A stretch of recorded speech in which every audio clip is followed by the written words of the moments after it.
friends. For the moment when I came out, I thought that Sheen was going to be in darkness. Well, you heard the title, The Identity Crises. Everyone today is very much concerned about being self. Shakespeare's quoted, "To thy own self be true," without deciding which self one is to be. You see, I heard many a woman say, "I must now put on my face." Did you ever hear that? I heard of one who said, "I must now put on my eyes. I must now put on my lips." Well, is one the same person with the new face, new eyes, new lips, without them? Some women need only two things to make them beautiful: soap and water. Others need many other things. I heard of a man who had a choice to marry an opera singer who was very ugly, sang beautifully, and an uneducated cook who was very beautiful. He finally decided that he had better marry the opera singer because she would give him more prestige. So it was decided. First morning after the honeymoon, woke up, took a look at the opera singer, and he said, "For heaven's sake, sing!"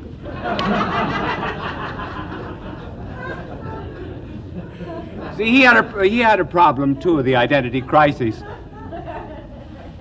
Much has been written about it, particularly by Erickson, and he restricted it to some extent to youth. But it is not a phenomenon that belongs to youth alone, this discovery of self. The young indeed have it because the young people do have a terrible crisis. A young person reaches an age where he wants to be himself. He separates from parents.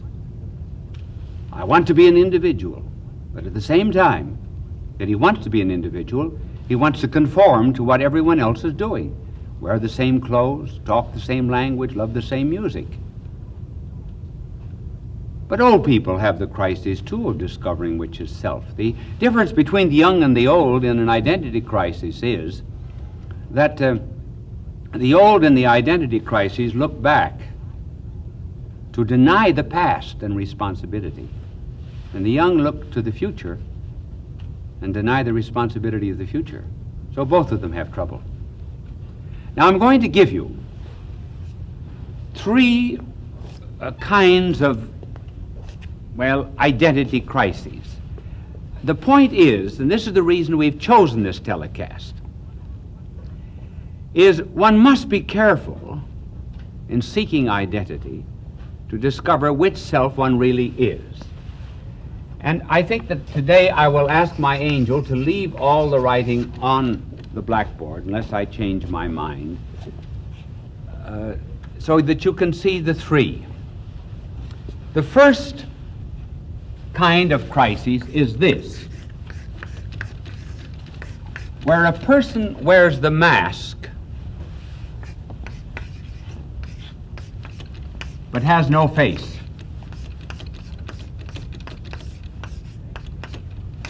That is to say, a perpetual phony.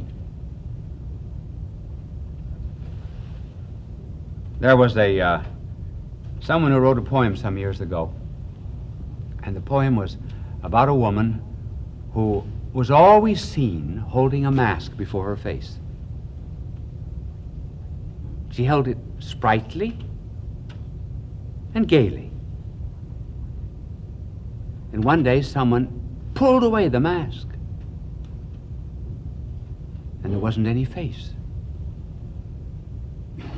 She was just her sham. So some say they are their true selves when they're only the mask. Take, for example, an alcoholic. An alcoholic is completely identified with his alcohol. He will say, well, this is my nature. I can't help it. It's the way I am. Or an LSD victim. They never try to get below that mask to discover their real self. It was just that made T.S. Eliot, the poet, speak of ourselves as being hollow men, straw men. And he says that when the world ends, the world that's full of hollow men, it will end not with a bang, but with a whimper. Some keep this masquerade, this phoniness, this hypocrisy so much before them that they would hardly recognize their true self if they met it. The Danish philosopher and theologian Kierkegaard told a very interesting story about a peasant who had saved up enough money to buy himself some new boots and new colored stockings. He came into town, bought the boots and the colored stockings. He had some money left, so he got drunk. And he threw himself in the curb. Funny how often drunks end in curbs, isn't it? I heard of one drunk who was walking along with his foot on the curb and the other in the gutter. And the cop came along and said, "You're drunk." He said, "Oh, thank God, I thought I was a cripple." Well, this, I'm sorry I interrupted the story. But at any rate, this drunk threw himself in the curb, and another peasant came along with a cart and horse, and he shouted to the drunk, he says, "Get out of the way. I'll run over you." And the drunk said, "I don't care. They're not my legs." He didn't know himself with his new boots and his new stockings. And he was just so much his old self that he couldn't tell the new. And that's the way people are with the mask without the face. They have no care for others. As Peer Gynt, in the work of Conrad, said, the people are sometimes met in mental institutions. He said they have no care for others. They live in a barrel of self, and they're corked with the bung of self. No concern, no love, no care. Like a priest was telling me some time ago, talking about not caring, about a former pastor years ago that bought a horse. And he said to the farmer, "Can it see all right?" "Oh, yes," he said. "Sees perfectly." "Can it run all right?" "Yes." So he picked up a stone. He threw it at the horse, ran like a racehorse. It ran right into a tree. And the priest said to the farmer, "I thought you said that the horse could see all right." He says he does, but he just doesn't give a darn. Well, that's the way people are. People are that wear the mask but no face. They have no care of others, no love of neighbor. They've lived in this make-believe world so long, and they say, "This is my true identity." That's why one has to be so careful about saying, "I must seek my identity." What kind of identity is one seeking? This kind of mockery has some bad effects. It has psychic effects, which cannot be ignored. There was a German war story told about a Jewish couple who had a son who was paralyzed. And they went to a neighbor and they said to the neighbor, "We are Jews, we're going to be killed by Hitler. But we want you to take care of this paralyzed son of ours. We'll give you this house, we'll give you our property. But just care for him." the neighbor promised to do it. He killed the son, confiscated the property, and lived on it. And then a lump began to appear in the back of his neck. And he would press it, and it would come out on his forehead. And he pressed the forehead, come out on his chest. Press it there, it would come out somewhere else. So though people wear the mask, though they have this kind of makeup, they nevertheless are psychologically disordered on the inside until they discover their true self. But there's another step. And the second step is the mask that knows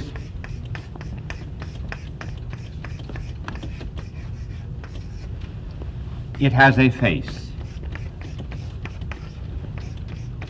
though it is only a subconscious knowledge.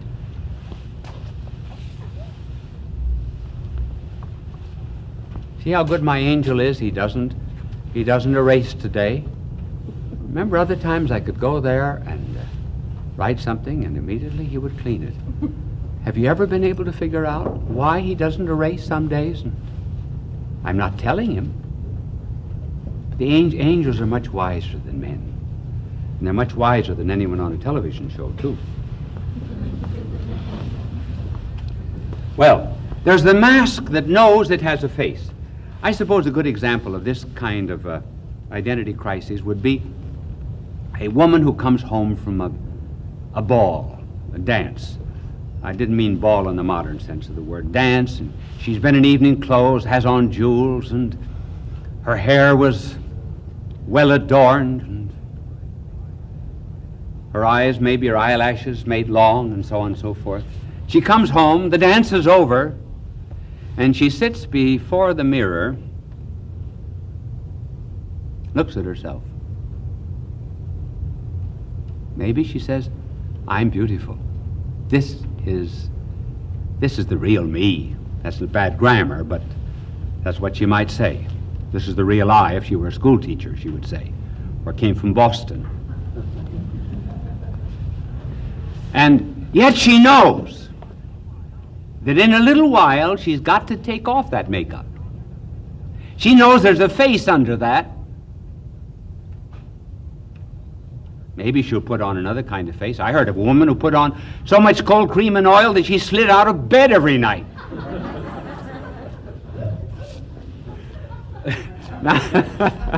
Sorry. Now, people that are in this state have not discovered their true identity. They suffer from a tension and a pull and a duality between what they seem to be and what they really are. And they know that the mask and the face are not the same. They know the way they appear to others is not the way they are on the inside. Now, what's Freud's explanation of that tension and that anxiety? Well, Freud says people are anxious and unhappy because they wanted to do something and were afraid to do it. Remember his language about the id and the superego? The id, or the instincts and so forth. The id wants to do something and the superego says, no one crushed it, and they became very anxious. That's not the real reason. People have a tension, people of this kind, have a tension not because they wanted to do something and didn't do it, but because they did something and wish they hadn't, which is very, very different. Now let me give you an example of that. Because this is particularly common, this attitude, among the young.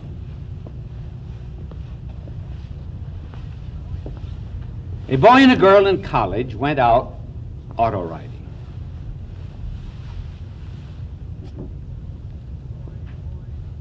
And the boy was telling the girl, you know, it's marvelous how the world has changed. We're now in a universe of great freedom. All the old sex taboos have been done away with. We can put anything we want on the stage today and on television. And furthermore, we do not have to obey any of the old moral laws simply because any of the consequences of sex have been done away with. Psychology has told us not to be worried if we break what was formerly called a moral law. And so he argues and argues with the girl until he finally breaks down her virtue, as he did in this particular historical case. It happened. On the way back, he said, now let me give you a little advice. You must never tell anybody about this. Never. First of all, never tell the man you're going to marry. Don't tell any girls in the dormitory. They won't like you, or they'll be suspicious of you, or they'll tell other boys, and then you'll just become common property among all of them. Then watch yourself. Look out for venereal diseases. All changed. Why did he say one thing on the way out and another thing on the way back? It was the mask on the way out. It was the face on the way back.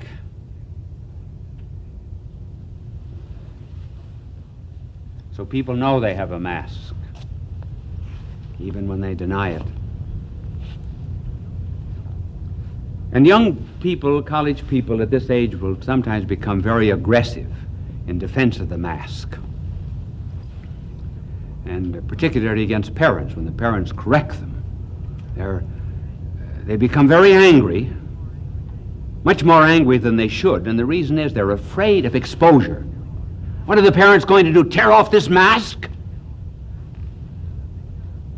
There are many other characteristics of this age, but I see I have only 6 minutes and 28 seconds to tell you, so we'll not be able to develop it. Then, too, we might also say in this connection, this is a dangerous thing to talk about, and I'm not complaining against social justice.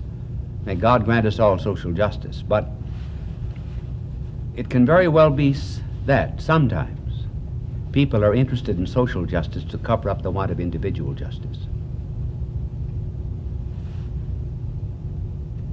They will plead a great love of neighbor in order to cover up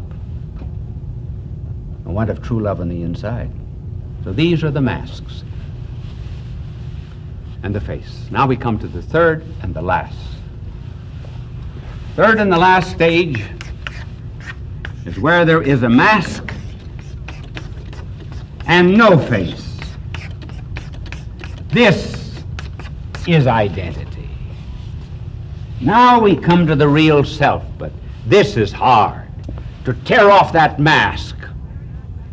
Tearing off that mask in order to be one's true self, getting rid of all shams and pretenses and make-believes, almost puts one in exactly the same position as the Israelites before they went into the promised land.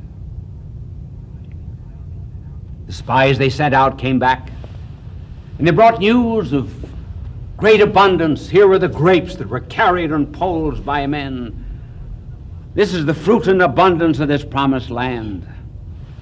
But on the other hand, they were told the walls went up to the heavens and the men were giants and as thick as grasshoppers. They wanted to go in, and they were afraid to go in. And so one wants to tear away the mask, and one is afraid to do it. But the moment one becomes unacceptable to self, that's the point. Unacceptable to self, one begins to be very acceptable to God. This was brought out very well, remember, in the woman taken in sin. Here the Pharisees had found the woman in adultery, so they said. Just think of the snooping that went on, huh? To have caught this woman in adultery. And here they bring her to our Lord. They said she should be stoned, which was indeed the Mosaic law. So was he going to be just and have her stoned, or was he going to be merciful? If he was merciful, he would disobey the law. What did he say? He said, let him who is without sin cast the first stone.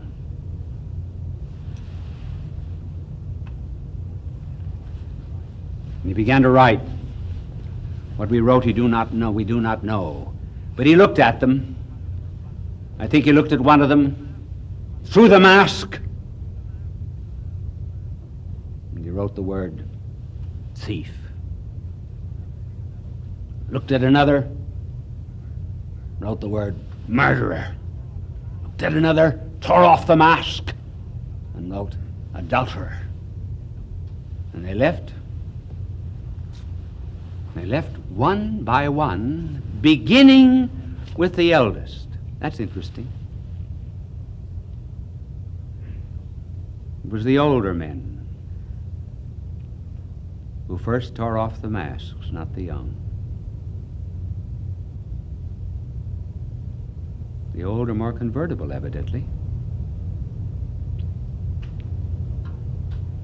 The old have passed through so much sham, they're ready to get rid of it. And then he said to the woman, woman, where are they that accuse thee? She said, they are not here, my Lord. And he said, neither will I. Neither will I accuse thee. So her mask was torn away, and so was their mask.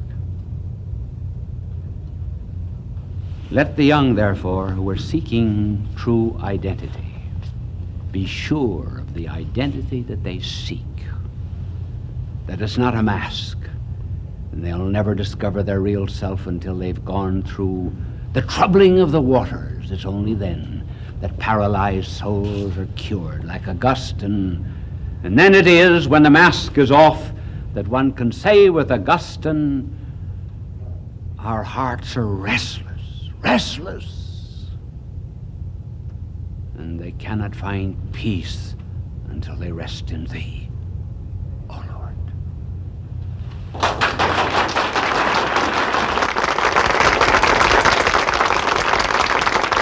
Bishop Sheen will return in a moment.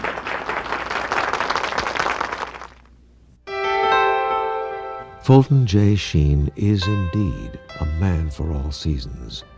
He walked a paced beat, allowing us to glimpse his nature and ponder its worth and to enjoy its presence. Bishop Sheen authored over 90 books. He broadcast countless radio and television programs and ministered in many parts of the world to people of every belief. As he said many times, it is not a unity of religion we plead for, but a unity of religious people. We may not be able to meet in the same pew, but we can meet on our knees. How long does time seem to last? Do you know how long I have now to say goodbye to you? Seconds are ticking away. Now they're coming to an end. Just 20, but it's enough. Bye now, and God love you.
Friends, apropos of improving the mind, you probably have often heard the question that newspapermen and journalists often ask people, namely, if you were shipwrecked on an island and could have only one book, which one would you choose? The best answer was given by G.K. Chesterton, who said he would like to have Thomas's Practical Guide to Shipbuilding.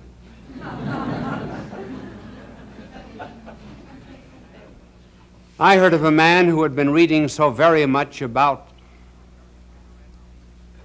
cigarettes being a conditioning cause of cancer that he gave up reading.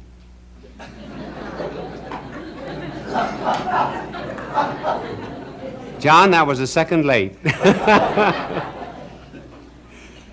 And there was a college boy who wrote home to his father and said, Dad, I'm going to save you a little money this year. You will not have to buy any more books for me. I've decided to take over last year's courses. One day some horsemen were crossing the desert, and they stopped at an oasis for a drink. And a voice out of nowhere spoke to them and said, fill your pockets with pebbles. Tomorrow you will be sad and glad. They obeyed the voice, and they filled their pockets with pebbles. And the next morning when they awoke, put their hands in their pockets, they found that the pebbles had turned into diamonds and rubies and emeralds of the most precious kind. They were glad, but they were also sad. They were glad that they had turned into jewels. They were sad that they had not taken more. And that's the way it is with education. We're very glad that we've had it. We're sad we didn't get more out of it. Did you know that there is a virtue called studiositas? In other words, studiousness. When we started to prepare this telecast, we went to Thomas Aquinas and read his treatise on studiousness. Now, studiousness, he said, is possible because the human mind is perfectible. In lower creation, there's not much perfection possible. For example, H2O can only take on three forms. It can be water, ice, and steam. Plants have greater variety, greater adaptability to temperature, to seasons, and the like. And animals have still more capacity for perfection due to their ability to move from place to place. Man is the greatest of all. Man, on account of his spiritual capacities of intellect and will, is able to get the whole universe into his own head. He therefore is a kind of a little world, a microcosmos. And due even to grace, he can change his nature. He can cease to be a creature and begin to become even a child of God. Now, studiousness is related, I wonder if you could guess the virtue to which that is related. Temperance. Temperance, because Thomas Aquinas says we have three great passions and urges and inclinations. One is to eat. The other is sex. And the other is for knowing. Everybody's curious, men just as well as women. That's the reason we hate to have secrets kept from us. We were made to know. Now, these three urges can become abnormal. Food can become gluttony, sex can become adultery, and knowing can become pride. Hence the necessity of temperance to prevent us, one, from having too little, and on the other hand, from having too much. If, for example, we have too little, well, then we become lowbrows. Now, a lowbrow, of course, does not develop himself. If we do not develop our muscles begin to atrophy. And there is in us, there is in the universe, not only an evolution, but there's also a law of devolution. That is to say, we can not only go up, but we can also go back. A white fence does not always remain a white fence. Leave it alone and it ceases to be white. It may even become a black fence. Darwin tells the story of a number of pigeons that were brought by a bird fancier to a very high degree of perfection of color. And then he turned them loose on an island, went back and found that in 10 years they had all changed into a dull gray slate color. They had degenerated. So it's possible for the mind to degenerate. It has been established statistically, think of this, that 61% of the adults of the United States during the past year did not read a single book.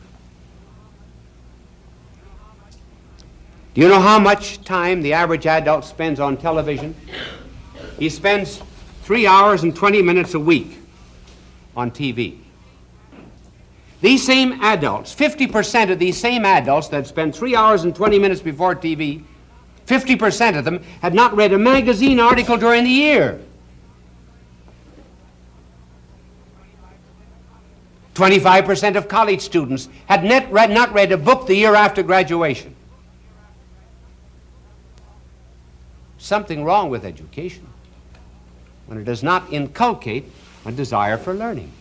So just as there can be lowbrows, so over here you can have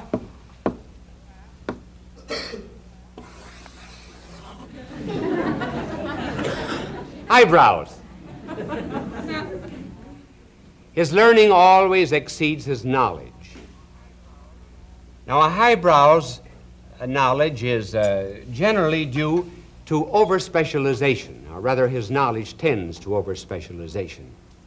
He concentrates on just one thing and interprets everything in terms of that one specialty. His knowledge is not universal.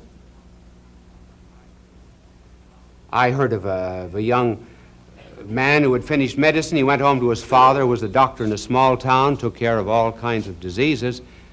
And the young son doctor said to his father, he said, "Dad," he said, "you know, we learned in medical school that this is an age of specialization. And he said, you get nowhere today unless you specialize in something, and I've decided to specialize in the nose." And the father said, "Which nostril?"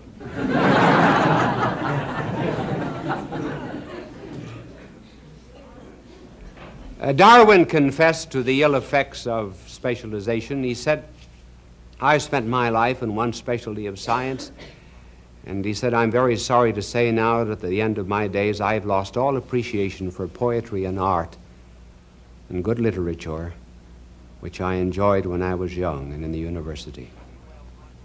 H.G. Wells once wrote a fantasy on the moon men. We call them the sea lights.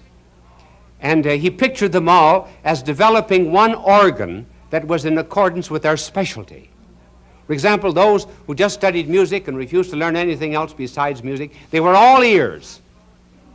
Glass blowers were nothing but lungs. And chemists had long noses.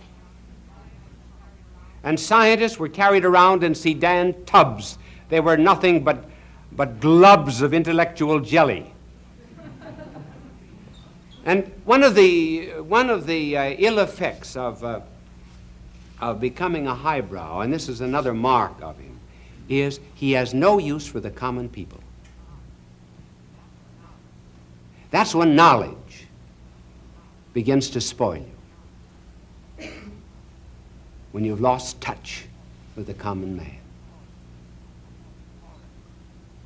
Horace, the Roman poet, was that way. He said, I hate the common crowd, and I avoid them." Now these are the two extremes of studiositas. Now let us suppose Suppose now that we concentrate on how to improve the mind by a proper use of the virtue of temperance. There are 3 suggestions. The first suggestion is, in all reading and in all study, taste.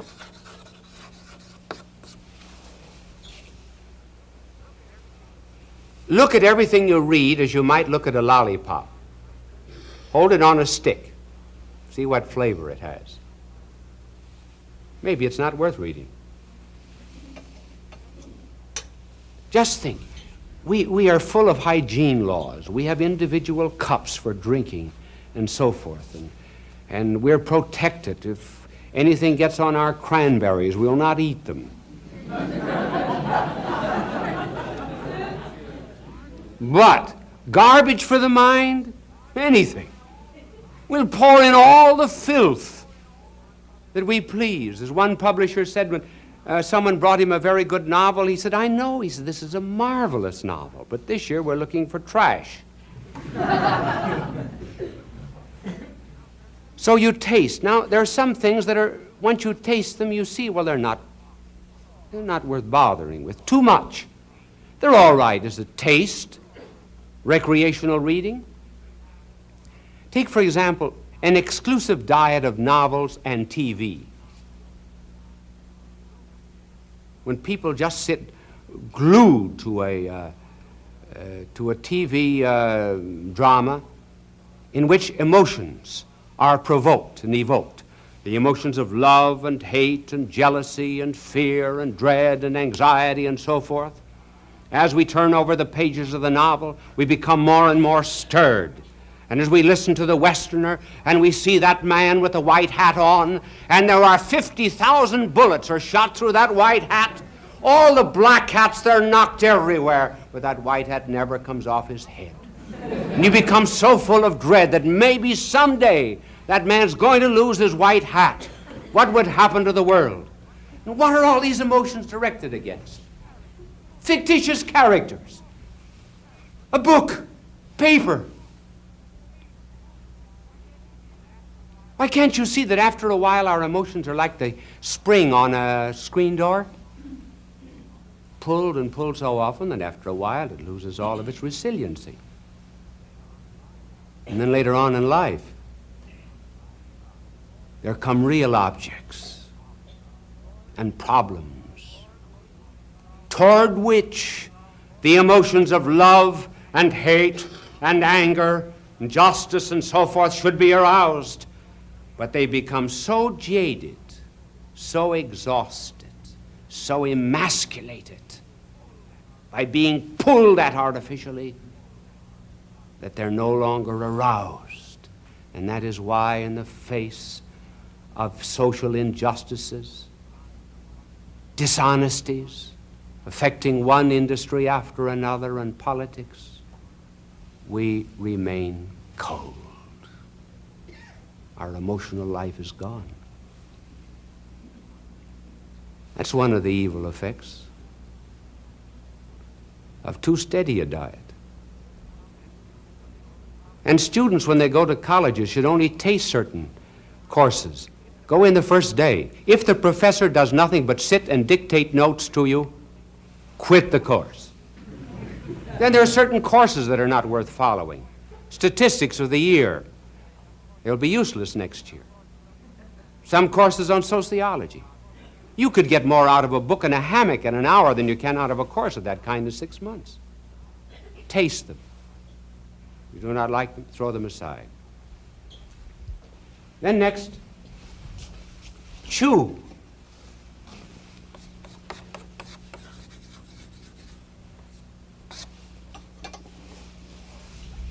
When we get hold of something good, and we masticate it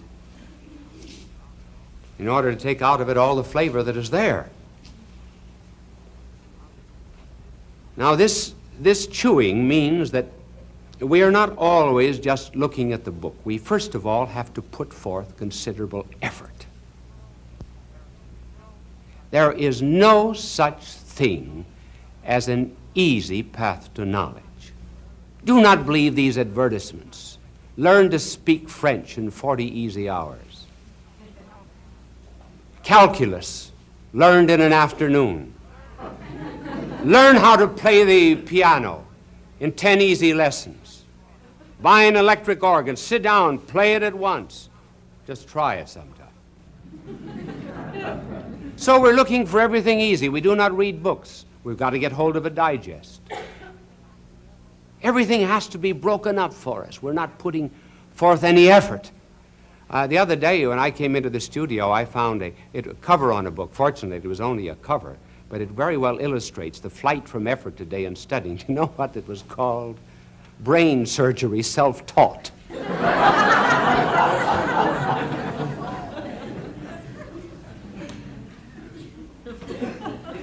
So we are not, therefore, always to be looking at the book. We have to get away from it and meditate on it. What I do with my books is when I get a book, I read it through fairly quickly. I underline the important passages. That's chewing out the meat. And then I read it over the second and third time. And then I will make in the back an index of my own, so that when I want to refer to those ideas, I have my own index ready. Now, you cannot do that with borrowed books. Anatole France said that the only books he had in his library were those that were borrowed. Then the third way to improve your mind is to digest certain kinds of books. Now, digest does not mean a summary. When there is such a thing as digestion, there is a flow of the food and nutrient value into flesh, into blood, into bones, and into the brain. When, therefore, we digest books, we learn, as it were, from the inside out, not from the outside in, not from the book in this way. We will read the book, then we close it, and we try to rethink what we have read. The longer we keep our eyes on that book, the less we will get it into our head. Try to give an example of something. You never understand anything until you can give an example. Think of the people who write speeches. Then when they've written a speech, what will they do? They will sit down and learn that speech by heart. Just think, they'll make a living mind, made to the image and likeness of God, subservient to a piece of paper. Why, what's written on that paper can be made better by thinking it over and over again.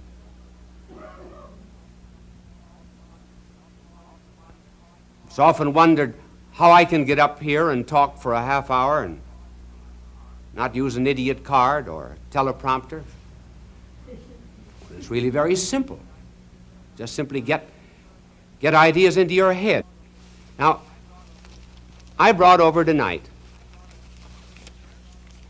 there is the telecast of tonight, right there on that yellow paper. It's written in flesh and blood and inside out. Now, I've got pyramid here. The reason I'm not touching on pyramids and on quiz shows is because I don't have time. But I don't get nervous about it, you see. I remember once asking Cardinal Mercier, when I left the University of Louvain in Belgium, I said, I may have to teach someday. What's the best way to teach? He says, tear up your notes at the end of every year. And I did that for 25 years. You have eyes, and I have eyes. But the light is not in our eyes. The light is outside of us. We have the same eyes at night as we have in the day. We cannot see at night because we lack the additional light of the sun. And so, too, for the understanding of many things, we have to appeal to the light that is outside of us, namely the light of God. That is one of the reasons why I have in my house, I've got about 8,000 books. Our house is only 25 feet wide, and so I've got them everywhere. Now, this library here is a simulation of my own study. Well, my desk is here, and books on either side of me, and shelves, and then at the far end is a door, and that door leads to the tabernacle, to the chapel. And I deliberately put my desk here in order that I may get my illumination from the Lord. There's a world of difference between knowledge and wisdom. One can have a lot of knowledge and have no wisdom. You can know without being moral. In order to have wisdom, you have to be good. That's the reason. Never go to a psychiatrist who's divorced or is not leading a good life. He can't give you any wisdom. He can never help you. And so when divine wisdom came down to this earth, who are the people who came to have their minds improved? Two classes: shepherds, wise men. And the wise men found what every student wants, the wisdom of God. Fulton J. Sheen is indeed a man for all seasons. He walked a paced beat, allowing us to glimpse his nature and ponder its worth and to enjoy its presence. Bishop Sheen authored over 90 books. He broadcast countless radio and television programs and ministered in many parts of the world to people of every belief. As he said many times, it is not a unity of religion we plead for, but a unity of religious people. We may not be able to meet in the same pew, but we can meet on our knees. He was the son of a farmer who entered the clergy in 1919. And on his way to becoming an archbishop, he wrote more than 60 books and attracted a long list of followers. But most of us will remember Bishop Sheen as a television personality. In life is worth living. And now, His Excellency, Bishop Fulton J. Sheen. His most popular series, Life is Worth Living, attracted a weekly audience of up to 30 million and won him an Emmy Award in 1952. His sense of humor was definitely a strong part of his magnetism.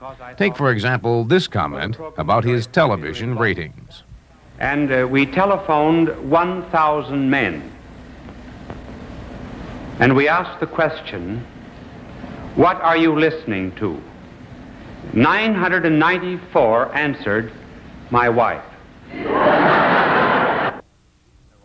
In 1966, Sheen arrived in Rochester to succeed the Reverend James Carney as bishop of the local diocese. Names such as Gordon Howe, Vincent Toffany, and Lieutenant Governor Malcolm Wilson were there to greet him. At his very first local news conference, he talked about his appointment. I have been responsible for keeping and helping 800 dioceses in the world. Now I will be responsible for one, but I'll be much more responsible. When asked how he might handle any problems in the local diocese, he responded with a short parable of sorts. Because it's very much like a third baseman coming to a new club and you say, well, now, how are you going to play the first ball? He will say, well, it all depends upon how it's hit. Archbishop Fulton J. Sheen will be remembered worldwide, but he will always be the subject of special memories here in Rochester. The local ecumenical movement made progress by his very existence. Because of his international reputation, Catholic and non-Catholic alike claimed him as their own. No one could ask for a more fitting epitaph.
Friends,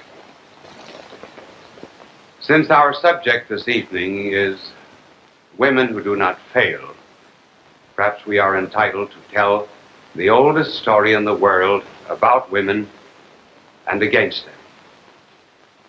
The story is about Adam after the fall of man. He was out walking one day with his two boys, Cain and Abel, and they passed the wreck and the ruin of the once beautiful Garden of Paradise. Adam looked in rather wistfully, pulled the two boys to himself, and then said, "Boys, that's where your mother ate us out of house and home."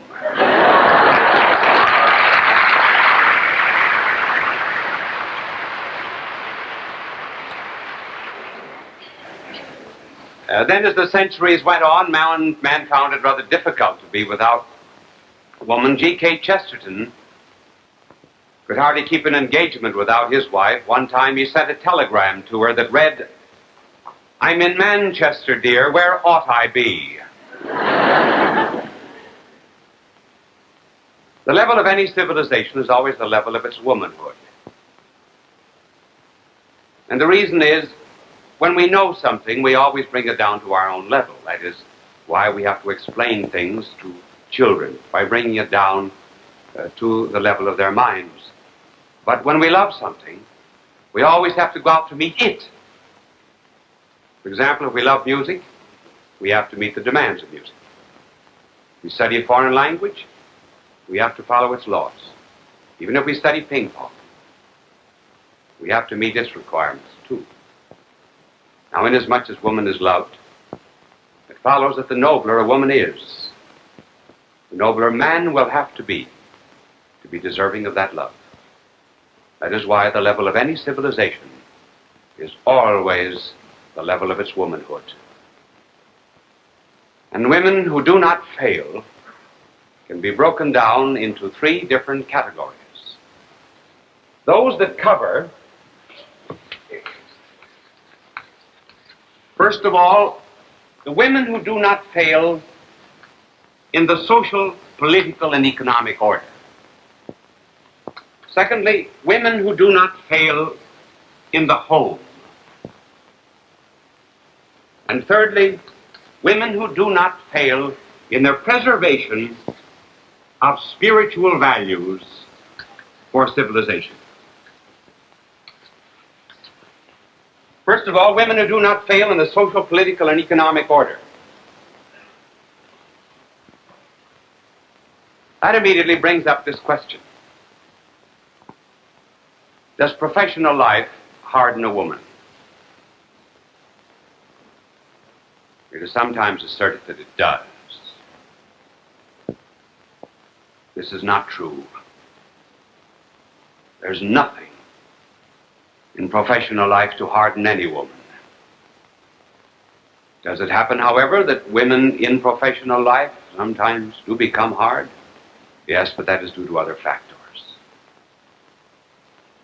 A woman becomes hard only when she loses an opportunity to manifest those specifically feminine qualities of sympathy and kindness and tenderness. Every woman in the world was made to be a mother, either physically or spiritually. And here we're not talking of physical motherhood, we're speaking of spiritual motherhood. A woman in professional life is happy when she has an occasion to be feminine. The man is the guardian of nature, but a woman is the custodian of life.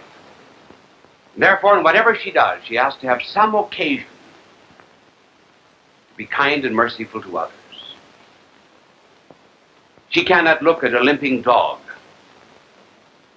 She cannot look at a flower that has a broken stem without her heart and her mind and her hands going out to these things as if to bear witness that she was appointed by God as the very guardian, the custodian of life.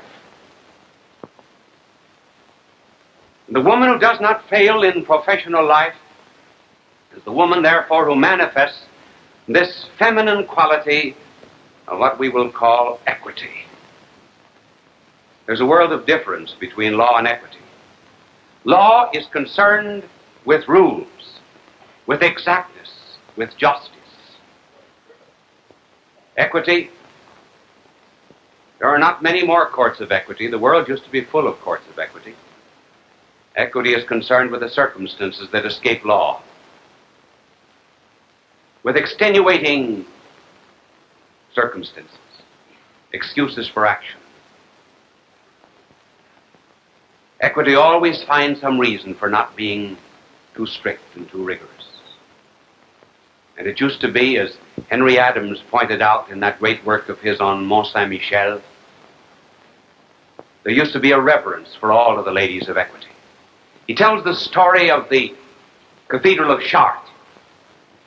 And he pictures on one side of this great cathedral magnificent windows that were put up by one of the great families of France, the family of Blanche of Castile. And then on the other side of this cathedral were another set of windows that were put up by the family of Pierre Dreux. They almost seemed to be carrying on the Civil War across the vault of that cathedral.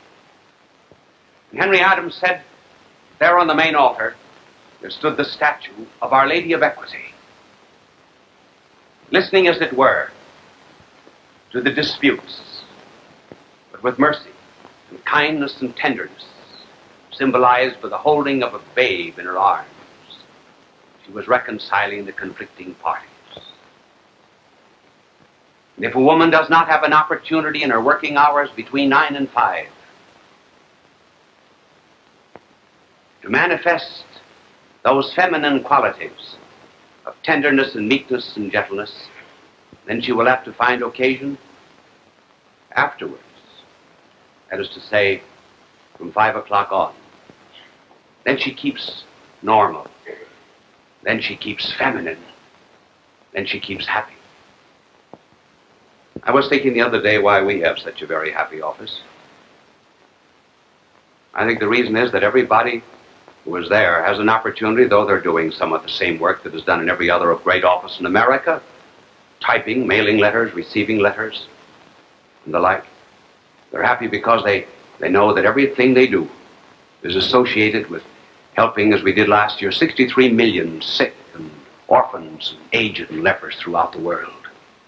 It's a wonderful sensation to enter into any kind of work and to realize that you know that mankind is better simply because you made some contribution, even in a commercial way. Women of this kind are always happy. Here are the women who do not fail. And then there's the second type of woman who does not fail, and that is the mother. Here we speak of physical motherhood. The mother and the wife. Every mother is the bearer of God's gifts to man. She adds a new dimension to the love of husband and wife. She does most in the production of what is actually the mutual incarnation of the love of husband and wife, namely a child. And then there comes mothercraft, or the teaching of obedience to children. We hardly ever hear of obedience anymore in our modern world. And yet obedience is the condition of wisdom. And mothers who do not fail to be mothers always teach their children wisdom through obedience. Now, how is that done? Well, take a scientist. A scientist, if he's ever to know nature, has to sit passively before it. He does not give nature its laws. He says to nature, here I am sitting before you. You teach me. I will learn from you. To just the extent that he is obedient, he is wise about the laws of nature. And then when he has the laws of nature in his own mind, then he can convert them into technical power, into the progress of civilization. And so it is with a child. When a child is obedient, he learns wisdom. Not only the wisdom that comes from the experience of parents, but the wisdom that comes from the moral and religious training they give their children, but also the wisdom that comes from tradition, for the family is that which perpetuates the tradition. When the child has finally acquired that wisdom by obedience, then later on, he can use that wisdom for his own perfection and out of his own freedom, but he has to obey first. And the real mother who does not fail is in relationship to her child like a wheat field is in relationship to a grain of wheat. That grain of wheat is normal. It's sane. Why? Because it's rooted, it's fixed in tradition. It's in communion with the earth and communion with the sun and the stars and the rain. And if you take that grain of wheat out of that field before it is ripe, it acquires an independence which is its death. And so it is with a child. When a child is uprooted from the wisdom and the tradition and the love and the obedience of a home, the child is like that grain of wheat that has been pulled up, unripe. And he begins to acquire an importance which actually he does not have, because he's not yet ripe. He's not yet wise with obedience.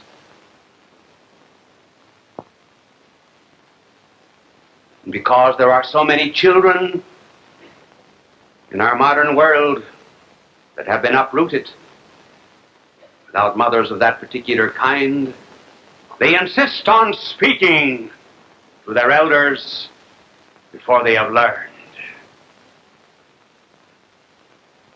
They are asked to speak on international and social problems before they have learned that great wisdom that comes from obedience and a knowledge of tradition. They command before they have learned to obey.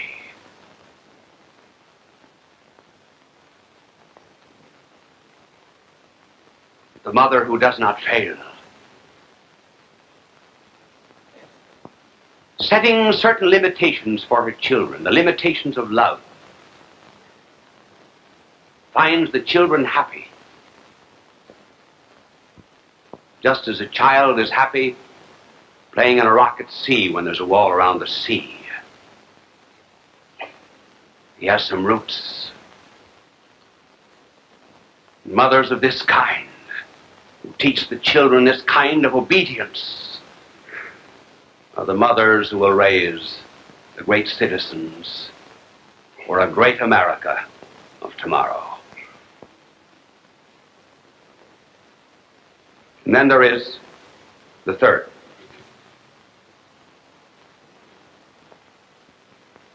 And they are the women who preserve the great spiritual values for civilization. It is rather difficult to tell precisely everyone in a complete way just what they do for the world. But there must be someone in the world, some women, who will preserve ideals, so that there will always be ideals to which every man can look when he loves a woman. And they are those women who dedicate and consecrate themselves in virginal lives to the love of God. They are like soldiers. Who does most to preserve patriotism in a nation? It is not the politician who talks about the country. It is not the dramatist who writes about it. Those who do most to preserve the ideals of patriotism in a nation are the soldiers on battlefields who are prepared to die if need be, in order to manifest to other citizens that other values are unnecessary, that other values are unimportant compared to the great love of country.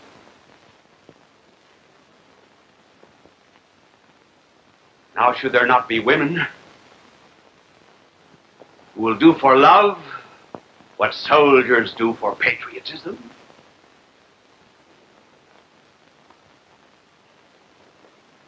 Should there not be some women who will love divine love so deeply and so profoundly that they will sacrifice all lesser loves in order to preserve for a weak and sinful and possibly sex-minded world the real understanding of love? They keep it pure.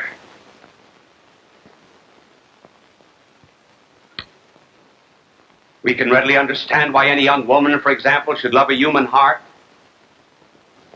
that decays. It seems very hard for some to understand why anyone should love the divine heart. Everybody can understand why anyone should love the spark. There are very few who understand why anyone should love the flame. Perhaps we could make it clear in an example.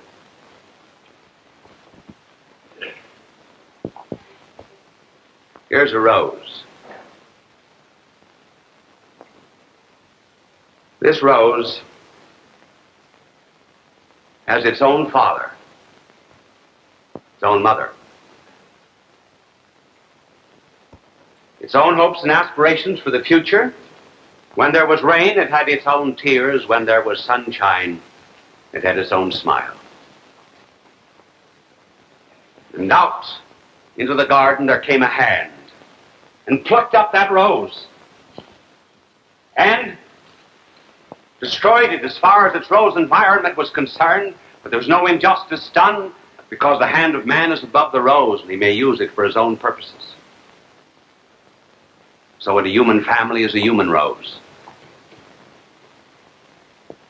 with his own real father and mother, brothers and sisters, hopes and aspirations for the future, own real laughter and own real tears.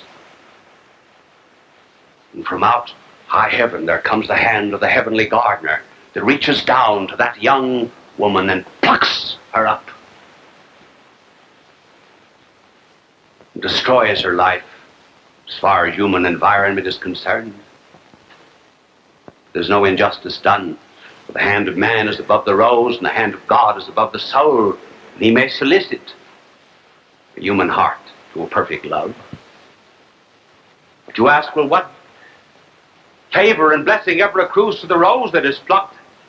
Well, this rose that is plucked is touched by human hands. It may even be pressed to human lips. It may even be privileged to crimson, to lay its crimson head alongside of the Lady of Love. Rose life is shortened, yes, but what a beautiful life it now begins to lead with man, so you all can see it. And so this young human life that is plucked is put into the vase of consecration, service and love of God, and refreshing waters of sanctifying grace are poured on it from day to day. Its human life is shortened, yes, but what a beautiful life begins to lead with God, so that all the world may know that here are lovers. Lovers with what Thompson has called a passionless passion, a wild tranquility, to be in love with God.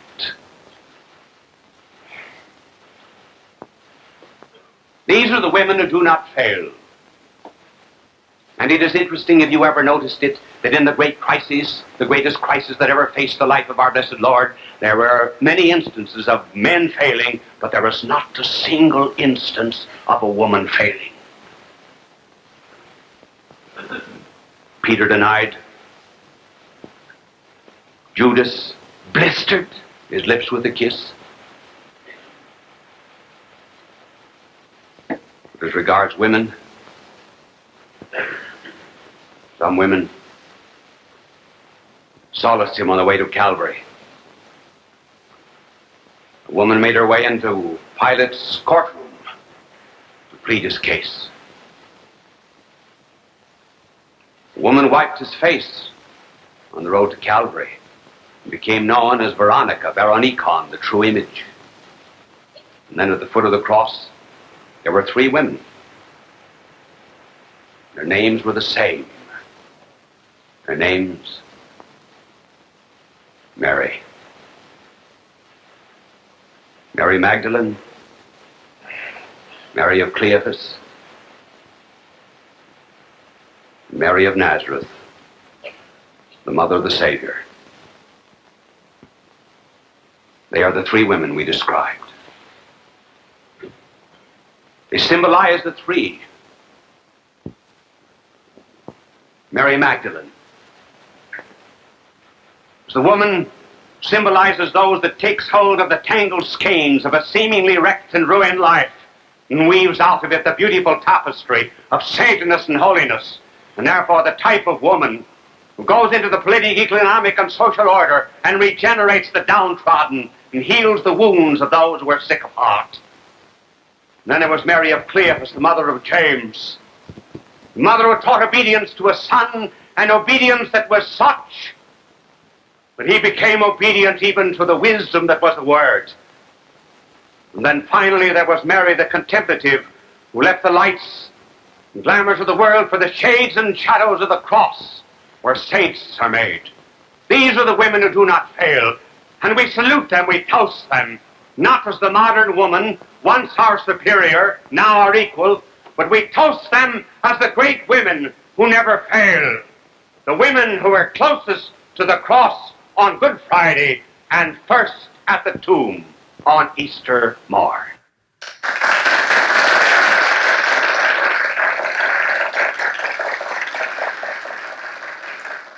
People of all faiths recognized Bishop Fulton J. Sheen as one of the greatest communicators of the 20th century. He was born in El Paso, Illinois, in May of 1896. As a young boy, he knew he wanted to be a priest. He served as an altar boy at St. Mary's Cathedral in Peoria, Illinois. At St. Viator College, his education and debating skills taught him the skills he used throughout his life. His unique ability at being natural and at ease in front of any audience was noted early in his ministry. He was ordained in 1919 and went on to become one of the best-known and greatly loved priests in church history. He wrote 96 books and hundreds of articles and columns. He broadcast numerous radio and TV programs. People from all faiths watched him on television because he spoke to every man. They always waited with joy for his goodbye, his blessing, God love you. It continues to give us joy and memories. Bye now, and God love you. Bishop Fulton J. Sheen went to be with the Lord in December of 1979. Fulton J. Sheen, requiescat in pace.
Well, tonight, if it pleases you, we shall talk on the subject of character, and in some such outline as this.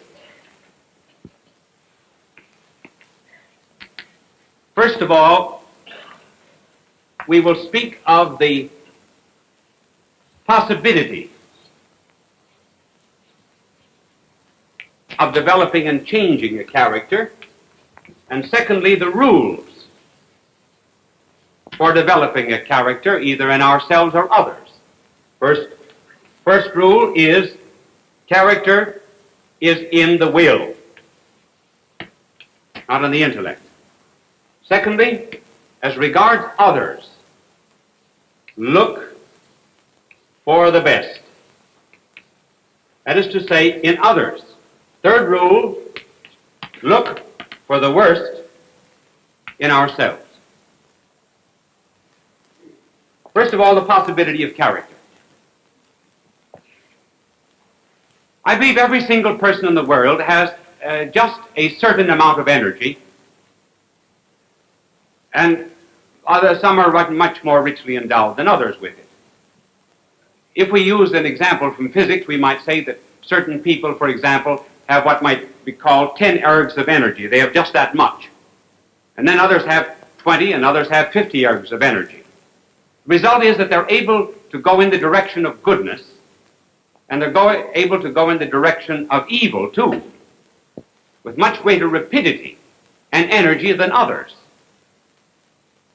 And this energy, as I say, is not the same in every human being. I think that possibly any sinner is capable of being a great saint. And any saint is also capable of being a great sinner. Now let us give an example here of how this energy works.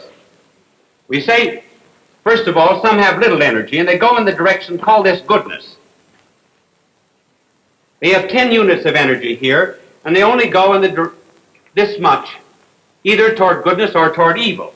Others have 20, and they go much more, either in the direction of goodness or the direction of evil.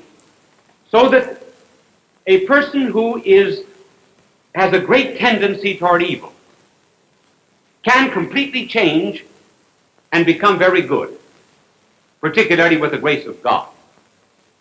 I believe that Lenin, who did so much to establish communism in Russia, just barely missed by a hair's breadth of becoming a St. Francis of Assisi. If he had only gone in the other direction, the direction of goodness, instead of the direction of revolution and hate, he would have been a great saint. And if St. Francis of Assisi had gone in the opposite direction, as he had gone in the direction of virtue, he would have been a Lenin. The secret, therefore, of character development is the realization of this power that there is in each and every one of us, for good and for evil.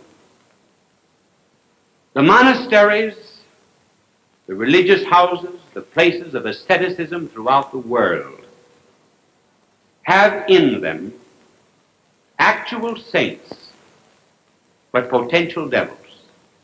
Any one of those persons, because they have so much character, if they ever let themselves go in the direction of pride, lust, or avarice, would become very vicious.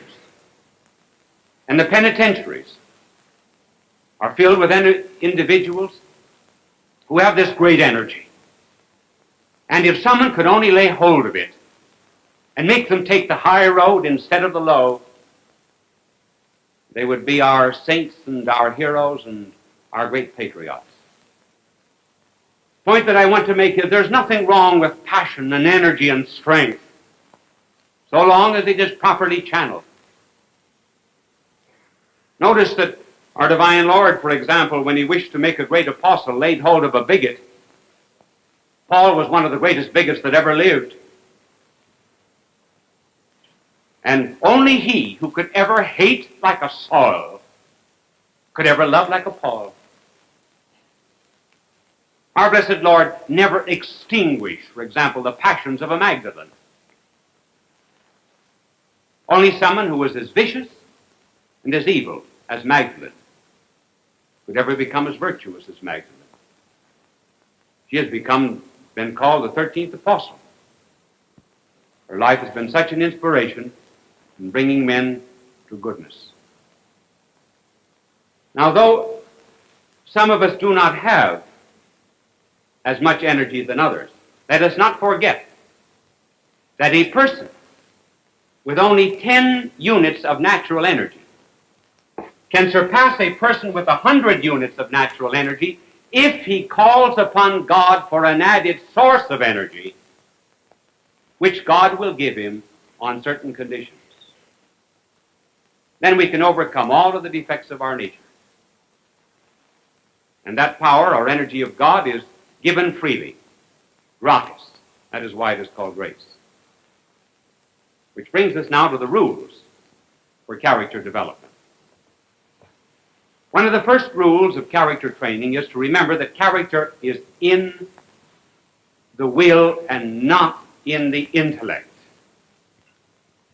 The intellect, or the brains, or the mind, is the seat of knowledge. The will is the seat of choices, loves, motives, and responsibilities. Almost all of education today is directed to the communication of knowledge and not to the development of character. It is the mind that is changed, that is trained, rather than the will that is developed. And every decision that we make, every deed that we perform, almost every word that we say, goes into the making of our character, either for good or evil. You remember seeing icicles form? And a drop would fall upon the tiny little icicle and add to its substance and its quantity, and then more drops. And if the drops that fell were pure, the icicle itself would be pure. If the drops that fell were soiled and dirty, the icicle itself would be dirty. And so it is with character. All of our decisions pour down into its making. And if they're good acts, we turn out to be a good character. If they are evil, we turn out to be unhappy and frustrated and full of anxieties and fears. This will of ours is really the only thing in the world that is our own. God can take anything else away from us. He could take away our health, any wealth or possessions that we might have. The one thing that he leaves us, always our own, is our will. And people today really do not want their wills. They do not want their freedom. That sounds strange, but it is true. The tendency today is to shift responsibility for decisions onto something else. For example, a boy does something wrong, and they say, well, it's due to grade B milk, insufficient playgrounds, or those naughty ductless glands. Child itself is hardly ever to blame. The present tendency in the world today, actually, is to reduce all responsibility to something which is subhuman. For example, Marx says that we are what we are because of economic conditions. In other words, our free will amounts to naught. Responsibility has been nullified. The Freudian tradition, for example, would say that to a large extent we are not economically determined, but biologically determined. And then it is felt that if we can ever bring to the surface something that is hidden down here, just bring it to the surface, that we will be cured and we'll be good and normal. No, that does not follow. It does no good to analyze the constituency of the water that gets into the sinking ship. You do not explain the oak simply by analyzing the rotten acorn from which it came. The real seat of character is here in the will.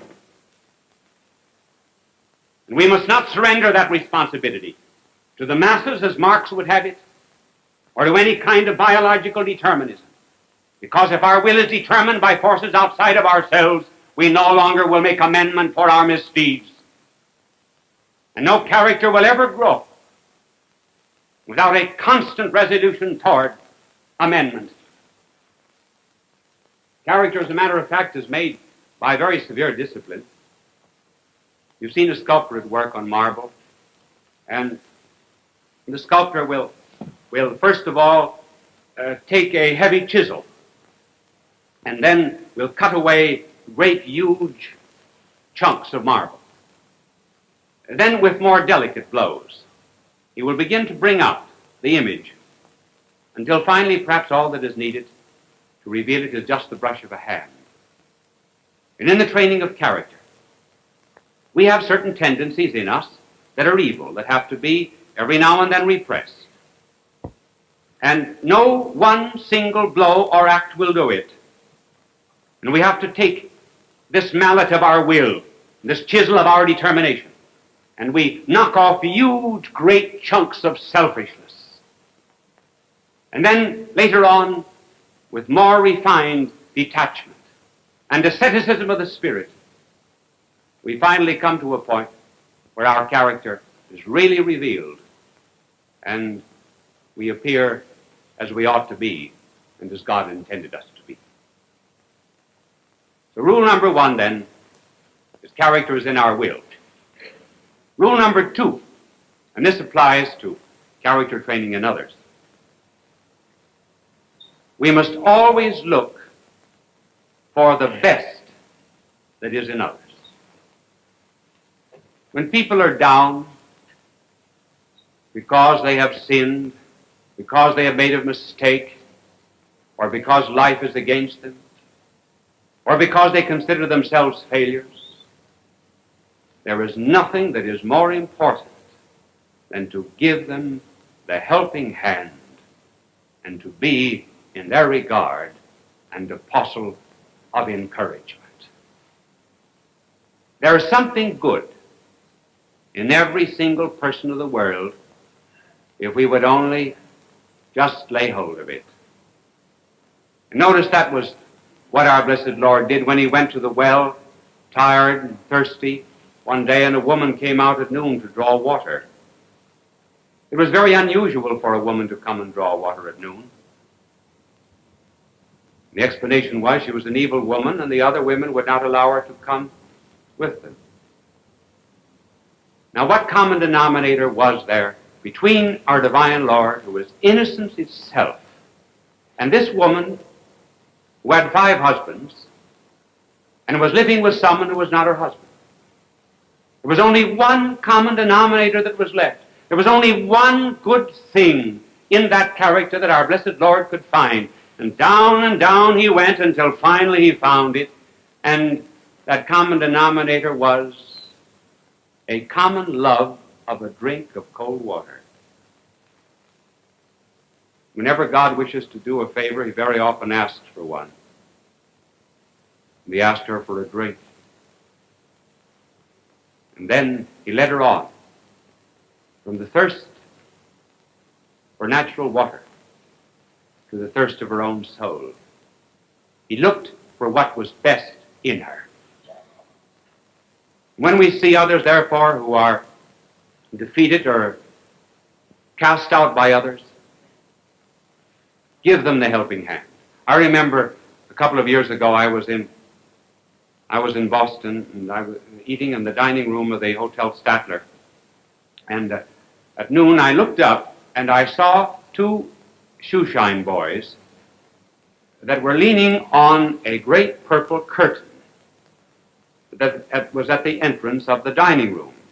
These boys had on dirty T-shirts and crude shoeshine boxes thrown over their backs. Their hands, of course, were black both with dirt and with shoe polish.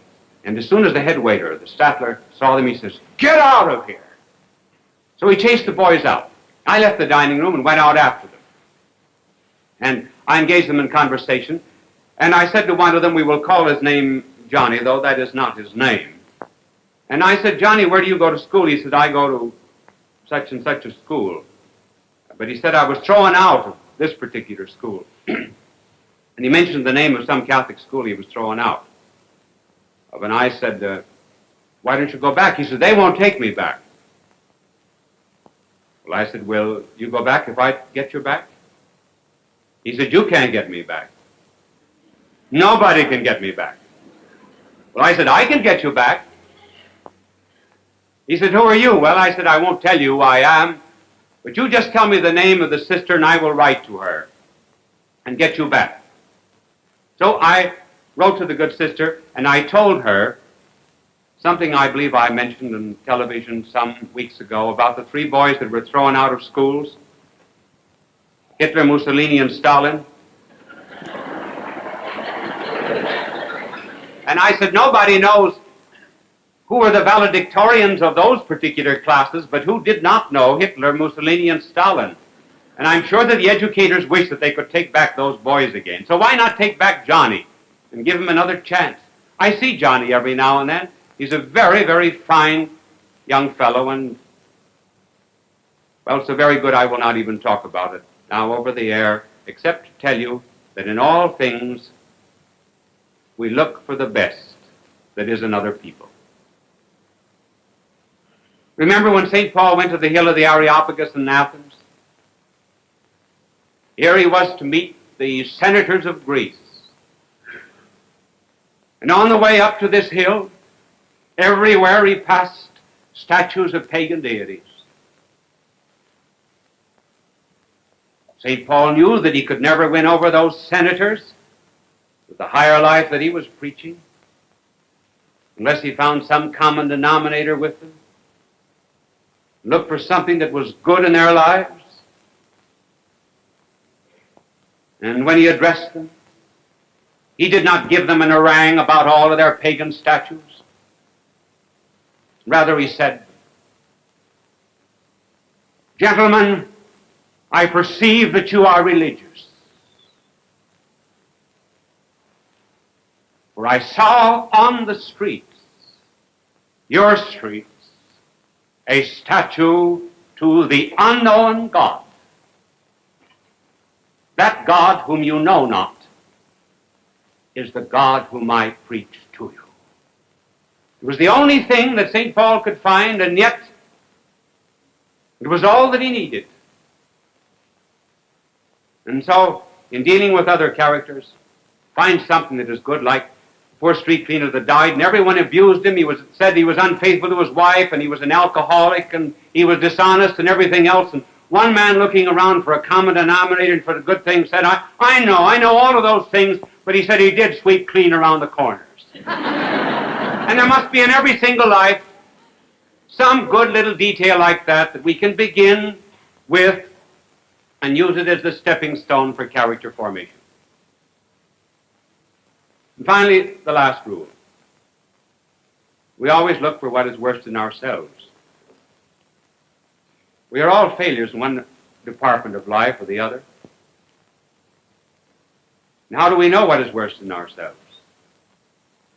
Well, by looking into our character, into our conscience.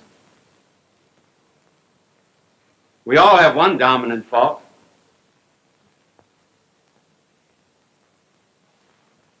The 7 pallbearers of character, or the 7 dominant faults, are easy enough to analyze. They are pride, covetousness, lust, anger, envy, gluttony, sloth. Pride, egotism, selfishness, covetousness, desire of possessing that which belongs to others, inordinate love of flesh, lust, anger, hot-headedness, gluttony, overeating, sloth, laziness, and envy, and jealousy. If we would, after an examination of conscience, lay hold of this dominant fault of ours, we could make that the basis of the strongest part of our character. Sometimes the tooth that is filled is the strongest tooth in the head. St. Paul says, power is made perfect in infirmity. Perhaps I can explain that by telling you that some years ago, two boys in Kansas used to run to school every morning. They earned a few extra pennies, it seemed, by lighting the stove. This particular morning, by some mistake or other, gasoline was put into the can instead of kerosene, and the stove exploded, and one of the boys was burned so badly that they were told that he never would walk again. The boy began rubbing his legs, said he would walk again. The doctor said it was impossible. And yet he laid hold of that which was worst in himself, that which even seemed to be impossible, so concentrated upon it, that he perfected himself and he became one of the great milers of America, Glenn Cunningham. And so it is with character. And the good Lord would have us lay hold of what is worst in ourselves. Do not think that people who have virtue and kindness and other great talents for helping other people just came by these things naturally. They had to work at them very hard. You've often heard that Moses was meek. Yes, Scripture says he was the meekest man who ever lived, but Moses was not always meek. As a matter of fact, Moses once killed an Egyptian. And then after he was given the commandments, he came down and found his people adoring a brazen calf, and he smashed the tablets on a stone. He was the first one in the world to break all the commandments at once. Well, Moses, therefore, was a very hot-headed creature. So Moses had to work with his character. And finally he worked on it until he became very meek. Now, the reason I speak about character training is because we're getting into a great world crisis, and it's becoming very serious. And in a crisis, what is going to come out is what is already in us. The woodsmen say that when a log is thrown into a fire, that it reveals all the colors that went into it as a tree, namely the purple of the dawn, the red of the sunset, the silver of the moon, the gold of the lightning, the darkness of the storm. And when the log is put into this crisis of fire, all of these colors come out. And so it is with character. All of our choices and decisions that have gone into the making of our personality will come out in a crisis. And a crisis is coming upon us. There is not much peace outside of us, and the only real peace that we can be sure of is the peace that is on the inside. And when we are building our character, we need some model on the outside, someone with justice and mercy and goodness and a spirit of sacrifice will inspire us to tear off these chunks of selfishness that we may be like unto him. For as he said, I have given you an example. May all the American characters begin to emerge now under the grace of God. As we continue to be a great nation, loving one another in a spirit of charity, loving God who made us and blessed us. God love you.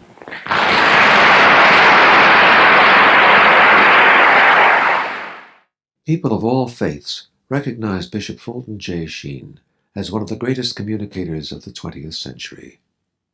He was born in El Paso, Illinois, in May of 1896. As a young boy, he knew he wanted to be a priest. He served as an altar boy at St. Mary's Cathedral in Peoria, Illinois. At St. Viator College, his education and debating skills taught him the skills he used throughout his life. His unique ability at being natural and at ease in front of any audience was noted early in his ministry. He was ordained in 1919 and went on to become one of the best-known and greatly loved priests in church history. He wrote 96 books and hundreds of articles and columns. He broadcast numerous radio and TV programs. People from all faiths watched him on television because he spoke to every man. They always waited with joy for his goodbye, his blessing, God love you. It continues to give us joy and memories. Bye now, and God love you. Bishop Fulton J. Sheen went to be with the Lord in December of 1979. Fulton J. Sheen, requiescat in pace.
My little angel was talking to a psychiatrist after one of the telecasts on juvenile delinquency, and the psychiatrist was explaining the best thing in order to get a child to do something is to switch his attention. And my angel said, switch what?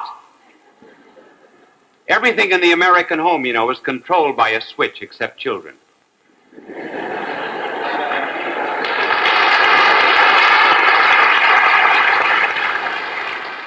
There is nothing that develops character as much as a pat on the back, provided it is given often enough, hard enough, and low enough.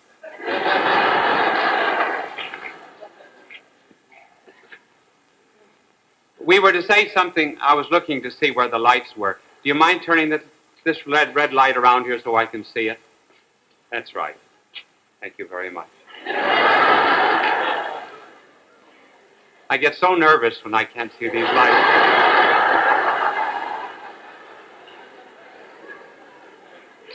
Oh, yes, we were to say something tonight about selfishness. I'm sure that you've noticed, for example, that a child has no lag between its demands and its satisfactions. That is why a child cries so readily. Now, very often, people never get out of the state of being an infant. And just as soon as they have a craving for something, they want it immediately satisfied. Take, for example, how often a man says he wants a cigarette, and he wants it then. He cannot defer it. The only time he will put off not having a cigarette possibly is when the lighter doesn't work. The spirit is willing, but the flash is weak. Wouldn't it be a wonderful idea if these people, for example, would now and then just deny themselves one cigarette, which is about a penny, and send it to me? I could give it to the lepers. 1 cigarette a day. I'll take pennies anytime. And then there is, of course, also the vanity. You heard about the girl, didn't you, who got an engagement ring and she wasn't sure that anybody noticed it? And finally she said, "My, it's hot in here. I think I'll have to take off my ring."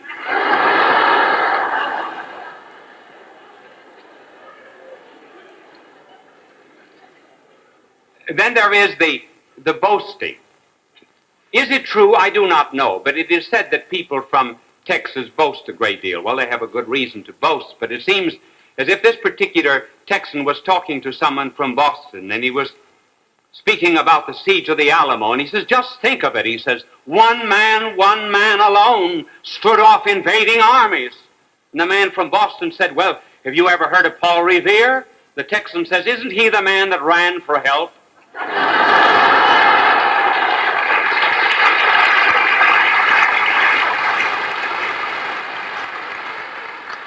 There's no need of talking about selfishness. We're all familiar with it, and the fact that there is a philosophy that is a little too dominant, namely that we are here only to have pleasure, and that pleasure is happiness, and that we should never deny ourselves, and that self-control is a philosophy that is passé. As a matter of fact, there's another philosophy. And that philosophy is first the fast and then the feast. You see, that's opposed to the philosophy I've been describing. First the feast and then the hangover. The hangover is the moaning after the night before.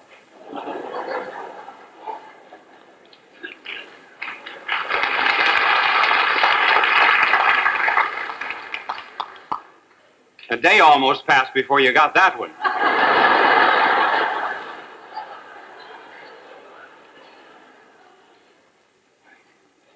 In addition to this philosophy of being other-possessed, there is the philosophy of self-possession. Many people are other-possessed. They may be possessed by some passion, may be possessed, for example, by alcoholism or some evil habit. That means that just as soon as the stimulus is presented, they immediately succumb. Now, there is another philosophy, which is the philosophy of self-possession, in which one is captain and master of his own fate and destiny. And personality is so centered, so controlled, that one is able to stand off this invading army. And just as a man is more free when he's able to control his actions, so too he's more free when he's not possessed by these things that are outside of him. Now, this other philosophy, being self-possessed, which is conditioned upon self-control, was very well described to us on the occasion of the visit of Greeks to our blessed Lord. The Greeks were proud people. They had a right to be proud. After all, they had given the world one of the great civilizations. But they were a people that, while not completely devoted to this philosophy of self-expression and license, nevertheless believed that love should never reach a point where it becomes loss. Their philosophy was that of the golden mean. No great extremes. And these Greeks came to our blessed Lord, but not directly. They came first of all to one of the apostles, Philip. He had a Greek name. It means lover of horses.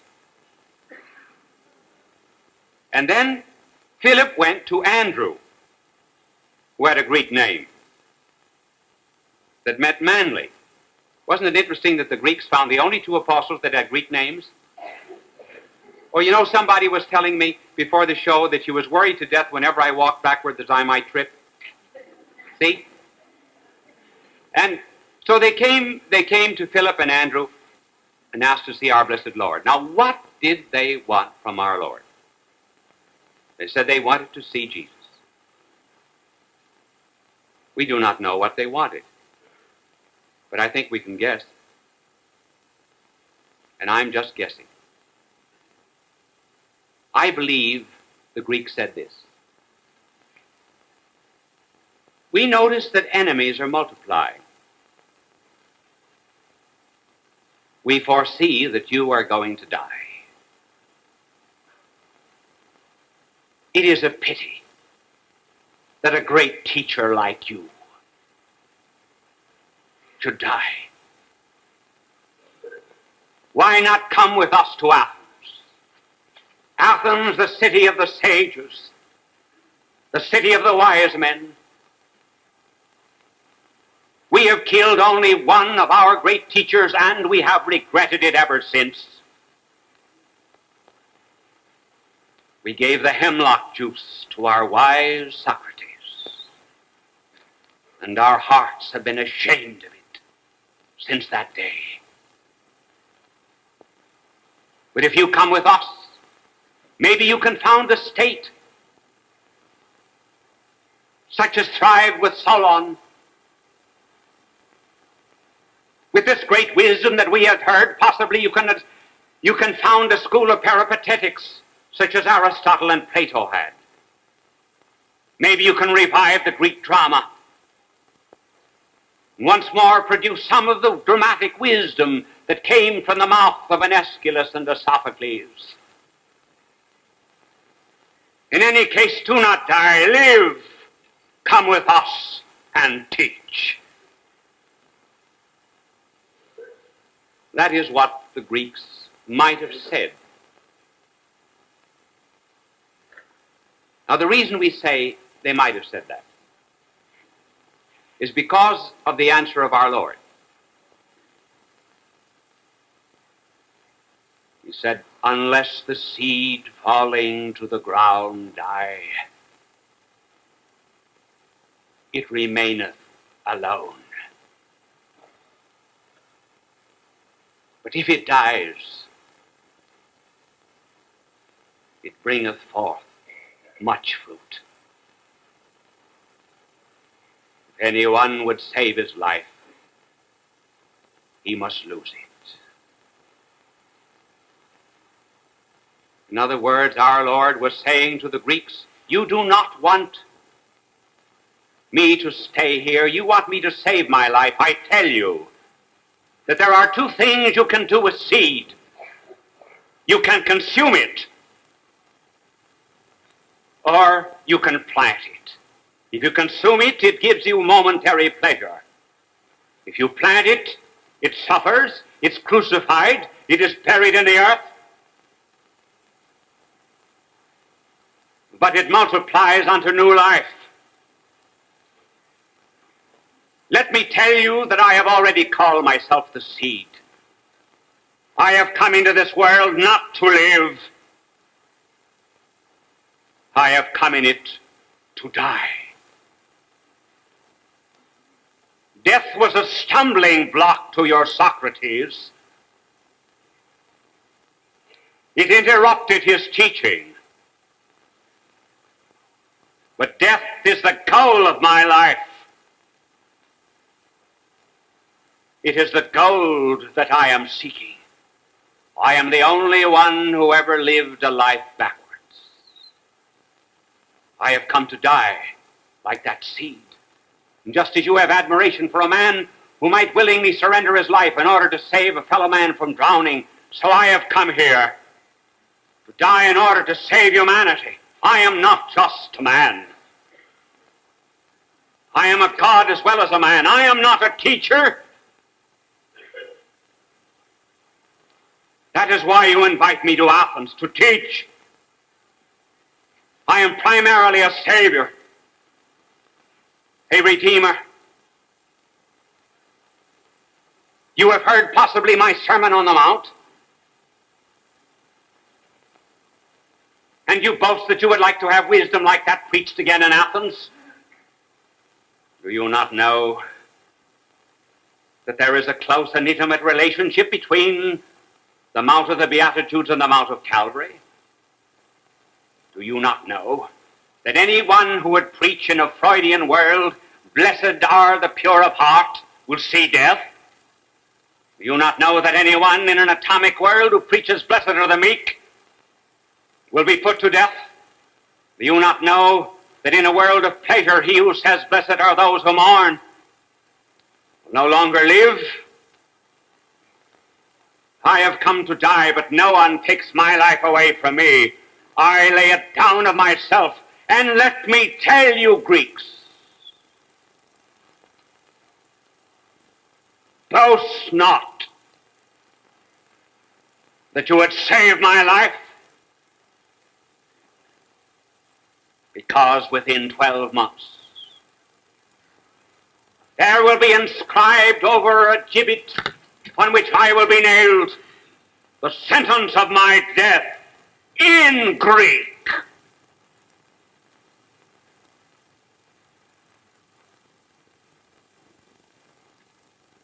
This was a new philosophy. It was the philosophy of doing something with the ego, mortify it, discipline it, make perish the things that were evil in order that the good might come forth. Is not that the law of life? After all, there are two laws in every single person, two laws of gravitation. Because we have a spirit, I believe that we have also within us a gravitation that pulls us upwards, not downwards. And so, one law of gravitation pulls us up the hill. It's rather difficult. And the other law of gravitation, we're all very familiar with it, is the downhill. Oh, that's a man, I forgot. All we have to do is simply let go.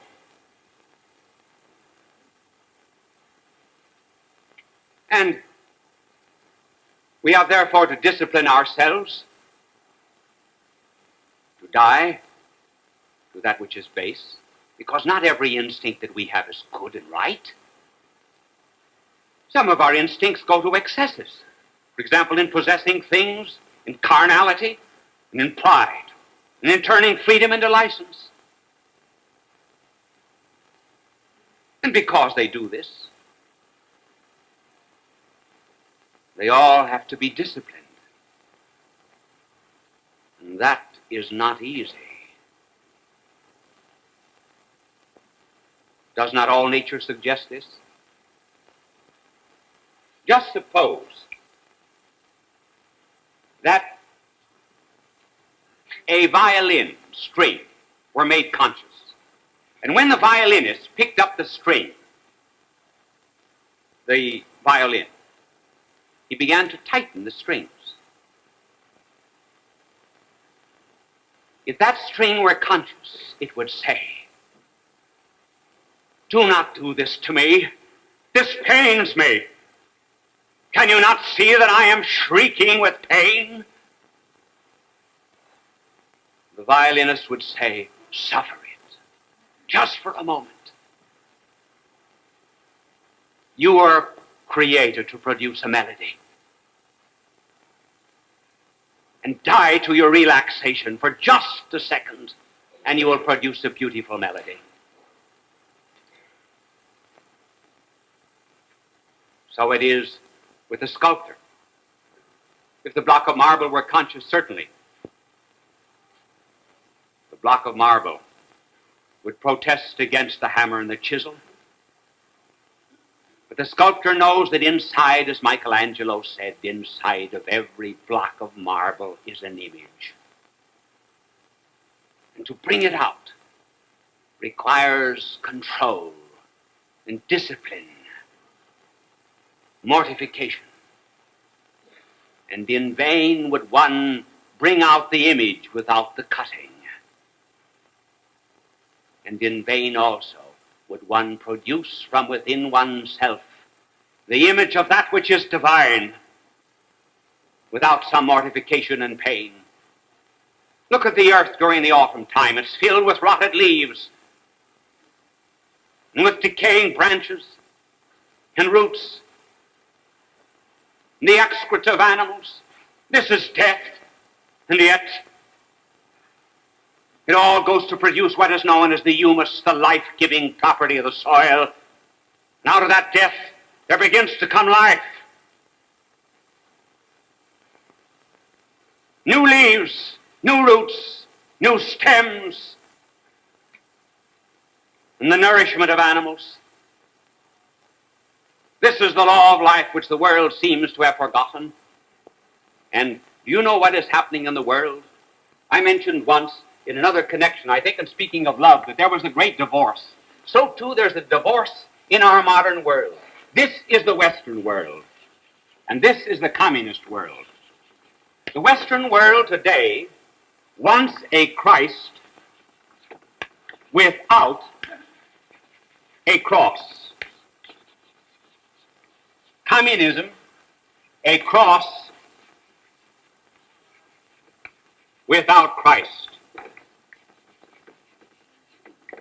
Now let us explain. The Western world wants a Christ without a cross, in the sense that it does not want mortification, self-discipline. It does not want to hear of these things. That is one of the reasons why there's juvenile delinquency.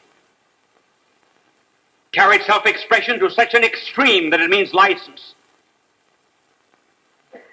We do not want a Christ in our Western world whose hands are scarred. We want a lily-white hand.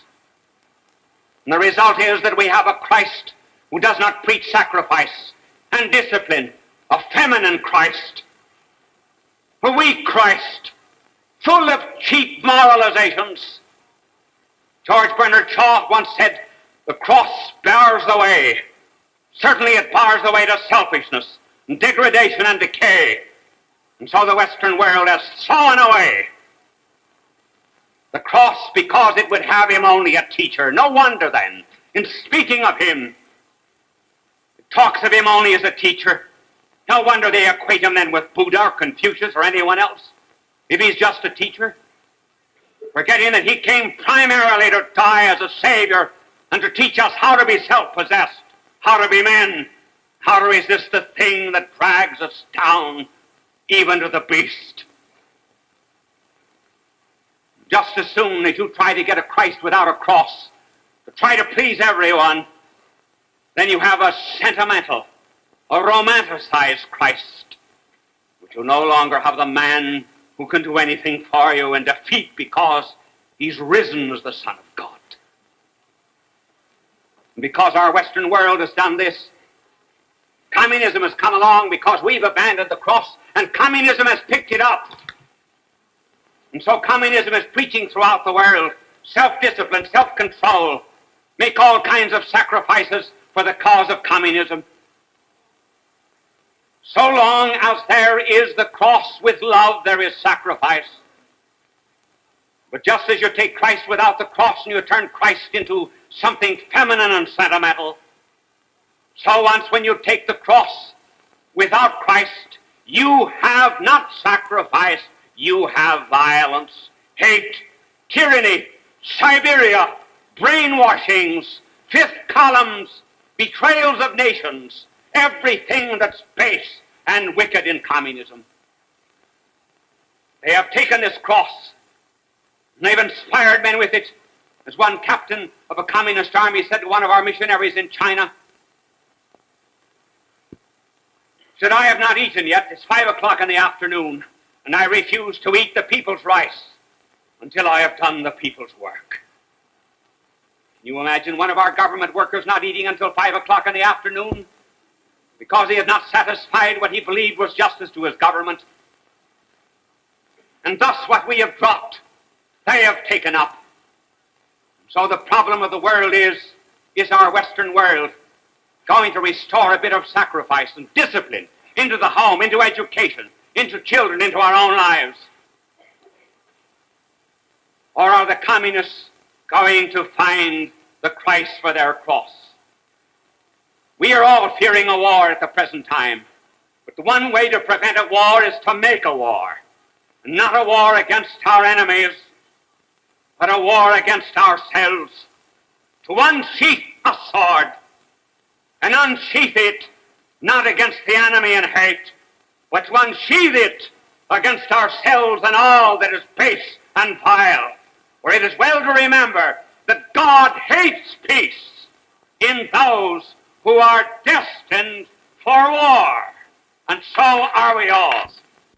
Bye now, and God love you.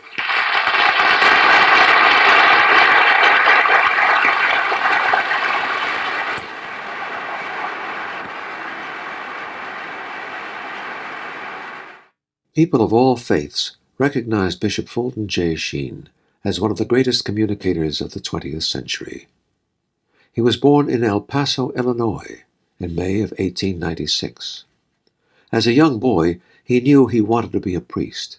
He served as an altar boy at St. Mary's Cathedral in Peoria, Illinois.